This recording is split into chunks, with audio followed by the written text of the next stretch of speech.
This channel does not promote any violent, harmful, or illegal activities. All content provided by this channel is meant for an educational purpose only. যদি এমবিএচ kitchen king কিচেনে থাকি তো আমরা যা ইচ্ছে তৈরি করতে পারি। বেগুনের ভর্তা, আলু কপি, ভিন্ডি মশলা, আরো অনেক কিছু।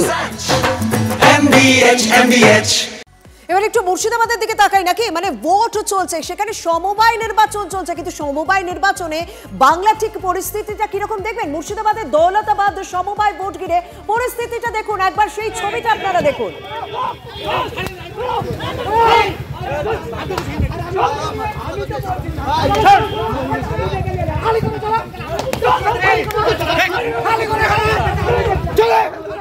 প্রাথমিকভাবে সংঘর্ষটা শুরু হয়েছিল তৃণমূল ও কংগ্রেসের মধ্যে, কিন্তু যখন পরিস্থিতি হাতের বাইরে চলে যাচ্ছে তখন পুলিশ আসরে নামে, আর তখন পুলিশের হাত থেকে লাঠি কাটার চেষ্টা হয়। পরে অবশ্য পরিস্থিতি নিয়ন্ত্রণে আনে পুলিশ লাঠি চার্জ করে। আমাদের সঙ্গে রয়েছেন কৌশিক। কৌশিক, তুমি কিছুক্ষণ আগে বলছিলে যে পরিস্থিতি এই মুহূর্তে নিয়ন্ত্রণে এসেছে, কিন্তু যে ছবি আমরা তুলে ধরছি, বারবার তুলে ধরছি, যে পুলিশের হাত থেকে কিভাবে লাঠি কাটার চেষ্টা হচ্ছিল, কিভাবে পরিস্থিতি উত্তপ্ত হয়েছিল, এই ঘটনায় কাউকে আটক পর্যন্ত করা হয়েছে কি?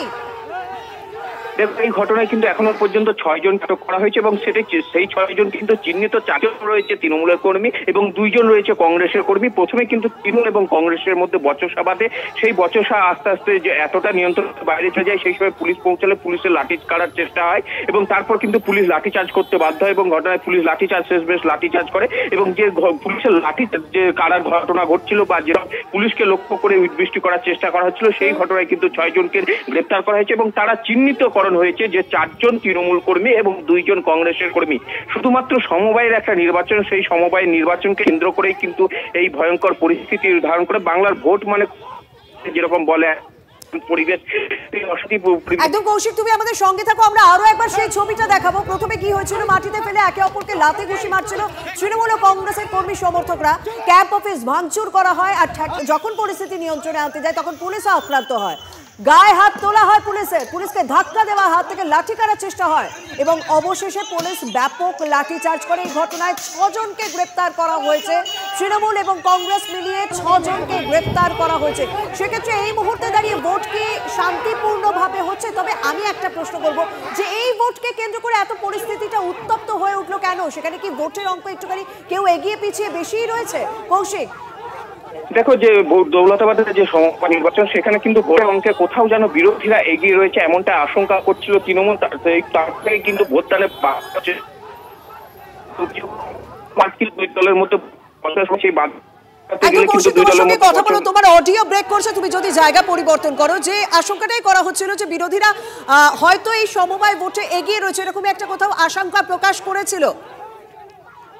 একদমই শর্মিষ্ঠা, দেখো সেখানে কিন্তু সেই আশঙ্কা প্রকাশই করেছিল তৃণমূল কংগ্রেস অর্থাৎ রাজ্যের শাসক দল, কারণ সেভাবে কিন্তু যেভাবে তারা তাদের যে বিরোধীদের কর্মী রয়েছে সেই কর্মী কিন্তু যথেষ্ট সংখ্যায় পৌঁছেছিল এবং যারা ভোটার রয়েছিল তারা কিন্তু বিরোধী ভোটার প্রভাবিত এলাকা, কারণ পঞ্চায়েত নির্বাচনেও ওই এলাকায় কিন্তু বিরোধীদের একটা অর্থাৎ বাম কংগ্রেসের একটা প্রভাব রয়েছে। এখানে যেহেতু যৌথভাবে লড়াই করছে, সেই ক্ষেত্রে কোথাও যেন বিরোধী শাসক দল একটু ভয় পেয়েছিল। শাসক দলের পক্ষ থেকে আশঙ্কা করা হয়েছিল যে বিরোধীরা হয়তো এগিয়ে রয়েছে, সেই কারণেই অশান্তির একটা আবহ তৈরি করা। আমার সঙ্গে রয়েছেন বিজেপি নেতা জগন্নাথ চট্টোপাধ্যায়। জগন্নাথ বাবু, আপনি সকাল থেকে এই খবর দেখছেন, কি বলবেন এই বিষয়টা সম্পর্কে, যে বিরোধীরা হয়তো এগিয়ে রয়েছে এই আশঙ্কা থেকে, এই অশান্তি, তারপর পুলিশের হাত থেকে লাঠি কাটার চেষ্টা, অবশেষে পুলিশ লাঠি চার্জ করলো?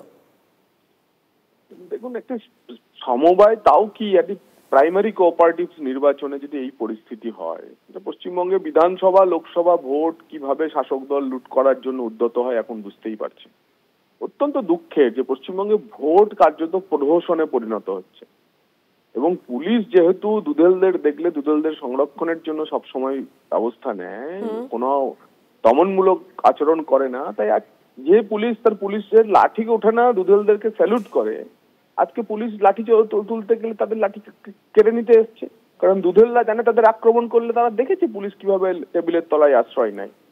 আচ্ছা, এবং বিচ্ছিন্নভাবে তো দৌলতাবাদকে দেখলে হবে না, একই ঘটনা তো ধুলিয়ান, জাফরাবাদ, বেদবোনায় মানুষ দেখেছে, শামশেরগঞ্জে দেখেছে। তারই ঘটনা ভিন্ন হতে পারে, কিন্তু পরিস্থিতি এক, প্রেক্ষিত এক, আবহ এক এবং ঘটনাক্রম এক। তো চলছে ললেসনেস, কমপ্লিট ললেসনেস, এবং এর থেকে মুক্তির একটাই পথ, মমতা বন্দ্যোপাধ্যায়কে রাজনৈতিকভাবে পরাস্ত করা। বেশ, ধন্যবাদ। বাংলাদেশে প্রবল অস্থিরতা চিন্তা বাড়াচ্ছে অনুপ্রবেশ, পুলিশের হাতে গ্রেপ্তার 8 বাংলাদেশি অনুপ্রবেশকারী। গুজরাতে ধরপাকড়ে ভয়ে মুর্শিদাবাদে পালিয়ে এসে বাংলাদেশে ফেরার চেষ্টা বানচাল। গ্রেপ্তার এক দালালও। মুর্শিদাবাদের গৌরীবাগ এলাকা থেকে গ্রেপ্তার 8 জন। একটি গাড়ি আটক করা হয়।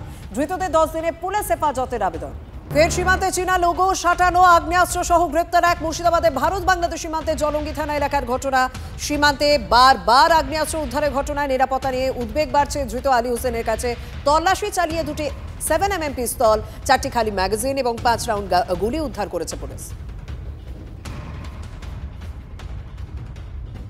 বাহ, এবার হয়েছে স্বাদ। হ্যাঁ, অপূর্ব স্বাদ।